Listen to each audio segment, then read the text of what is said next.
ফেরাউনের মেয়ে তার দাসী যখন চুল আশ্রয় দিচ্ছিল, ওই দাসীর সন্তান এবং দাসীদের সুঘ্রাণ আপনি পাচ্ছেন, বলেন সুবহানাল্লাহ। সেটার কারণ কি? জিবরাইল আলাইহিস সালাম বললেন, ফেরাউনের আমলে তার মেয়ের একজন দাসী ছিল। ওই দাসী যখন ফেরাউনের মেয়ের যখন চুল আশ্রয় দিচ্ছিল, তখন চিরুনিটা হঠাৎ করে হাত থেকে মাটির মধ্যে পড়ে গেছে।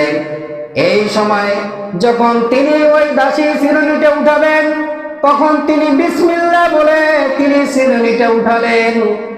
এই ফেরাউনের মেয়ে তিনি রাগ করলেন এবং তিনি প্রচন্ড রেগে গেলেন। তিনি বললেন যে, তুমি আমার বাবার নাম নিয়ে চিরুনিটা তুললে না কেন? তুমি আমার বাবার রাজত্ব থেকে এই মিশরে যতগুলা মানুষ, এই কওমের মধ্যে যতগুলা মানুষ থাকে, সবাই আমার বাবার নাম, আমার বাবাকে রব বলে স্বীকার করে, আর তুমি বিসমিল্লাহর আমল করলে কেন?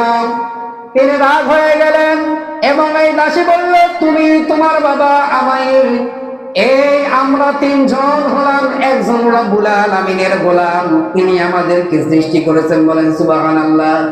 এই কথা বলার কারণে তেনার বাবাকে যখন বললেন, ফেরাউন একটা অগ্নিকাণ্ড সাজালেন। ওই অগ্নিকাণ্ডের মধ্যে ফেরাউন ওই দাসীকে বললেন, তুমি যে তোমার রবের উপরে ঈমান নিয়ে এসেছো, তোমার রবের ওই রবকে তুমি অস্বীকার করো, আমাকে রব হিসাবে তুমি গ্রহণ করো। ওই দাসী বললেন যে, আমি পারবো না, আপনাকে রব মেনে নিতে আমি একজন রবকে বিশ্বাস করি, তিনি হলেন আমার আল্লাহ। এই কথা বলার কারণে বললেন যে, তোমার সন্তানদেরকে আমি আগুনের মধ্যে নিক্ষেপ করব।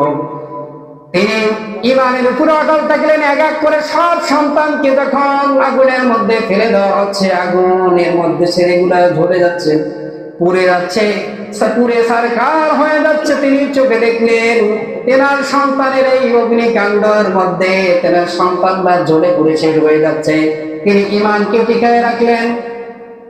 স্কুলের মধ্যে একটা দুগ্ধপুষ্য সন্তান, এই সন্তানটাকে দেখে আবেগ ঠিক রাখতে পারলেন না, ঈমান গলে যাচ্ছে। আল্লাহ রাব্বুল আলামিন তেনার বান্দির ঈমানকে ঠিক রাখার জন্য আল্লাহ রাব্বুল আলামিন কোলের শিশু বাচ্চাটার জবান খুলে দিলেন, বলেন সুবহানাল্লাহ। শিশুটা বলতে লাগলেন, ও মা, তুমি টেনশন করো না, ধৈর্য ধারণ করো। আমরা যদি শহীদ হয়ে যাই এই আগুনের মধ্যে, আল্লাহ রাব্বুল আলামিন আমাদের জন্য জান্নাতের মধ্যে